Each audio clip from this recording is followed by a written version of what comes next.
नमस्कार, मी सौरभ कोरटकर. जय महाराष्ट्रमध्ये आपल्या सगळ्यांचं स्वागत. मंत्रालयातील बनावट पत्राच्या आधारे राज्यात शिक्षक भरती. मंत्रालयातील अधिकारी बोगस शिक्षक भरती प्रकरणात संस्था चालकांसोबत शिक्षक भरती करण्याच्या आदेशाचं पत्र मंत्रालयातील अधिकाऱ्यांचं, मात्र त्याची नोंद मंत्रालयातच नाहीये. जय महाराष्ट्राकडे ही एक्सक्लुसिव्ह माहिती आहे.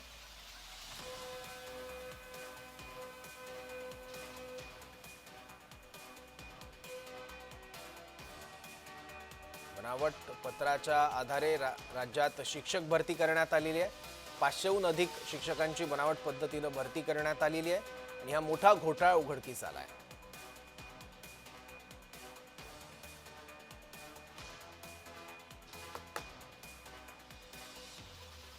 शिक्षक भरती घोटाळा राज्यात जो आहे तो तापताना आपण पाहतो आहोत आणि या शिक्षक भरती घोटाळा करता ज्यांनी पाठपुरावा केलेला आहे ते आपल्या सोबत आहेत. कोण त्याच्यामध्ये सामील आहेत का याचा शोध घेण्यासाठी आम्ही खूप पाठपुरावा केला.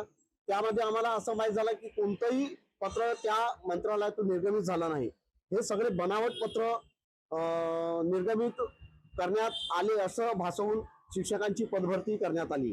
आमगाव तालुक्यातील गोंदिया जिल्ह्यातील शिक्षण संस्था आहे भगवती शिक्षण संस्था, यामध्ये 5 शिक्षकांची पदभरती करण्यात आली, तेही मंत्रालयातील बनावट पत्राच्या आधारे. या पत्राद्वारे जे आहे मान्यता दिलेली आहे त्या अधिकाऱ्यांचं नाव सांगता येईल काय?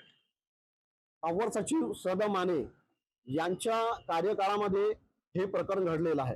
परंतु तुर्तास जे कार्यासनामध्ये TNT1 हे कार्यासनाला पद मान्यता व तुकडीवाढ करण्याचा कोणताही अधिकार नाही, परंतु बनावट खोरांनी TNT1 कार्यासनातून हे पत्र निर्गमित झाल्याचं भासवले.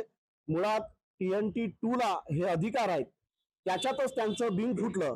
पण नागपूरमधले जे प्रकरण बाहेर आलेलं आहे आणि त्यामुळे अनेक संस्था चालक असतील, बोगस संस्था चालक असतील, बोगस शिक्षक असतील, यांचे जे पर्दाफाश होताना आपण पाहतो आहोत आणि त्यामुळे या सगळ्या प्रकरणाचा आका हा मंत्रालयात बसतो की काय असा सवाल देखील इथे निर्माण होताना पाहतो आहोत. मी हितेश मेश्राम, जय महाराष्ट्र न्यूज, नागपूर. याबद्दल आणखी माहिती घेण्यासाठी आपले प्रतिनिधी हितेश मेश्राम आता आपल्यासोबत आहेत. हितेश, किती मोठं रॅकेट यामागे असू शकतं? काय अधिकाऱ्यांचा देखील सहभागात असू शकतो?